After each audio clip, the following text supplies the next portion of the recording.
Какие у тебя есть варианты, чтобы создать свой собственный бизнес? Купить готовый бизнес или готовую франшизу? Эти варианты подойдут только для опытных предпринимателей, у которых уже есть навыки ведения бизнеса. Серьезная франшиза подбирает себе только серьезных партнеров, чтобы обеспечить работу бренда на высоком уровне. Именитые бренды не связываются с неопытными предпринимателями или голодранцами. А те, кто активно навязывает свою франшизу всем подряд, хотят лишь быстро получить деньги, и никакой поддержки у них не предполагается. Опытным предпринимателям легко отличить одних от других, а новички, купив такую франшизу, получают совсем не то, на что они рассчитывали, не могут справиться с ней самостоятельно и, как итог, теряют время, силы и влезают в долги. Готовый бизнес также не подойдет новичку. Казалось бы, все уже работает и приносит доход, но есть одно «но».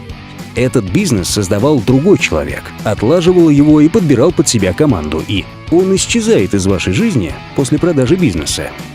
Смена руководства – это кризис для любой компании. Если ты уже управлял предприятием в кризисной ситуации, ты справишься. Если нет, то, скорее всего, бизнес развалится. Какой же вариант был бы идеальным для предпринимателя-новичка? Это создание собственного бизнеса с нуля под руководством опытного наставника. Прибыльные и проверенные схемы без огромных вложений. Исчерпывающие инструкции по созданию и ведению дела. Возможность получать советы и консультации у опытных, уже состоявшихся бизнесменов.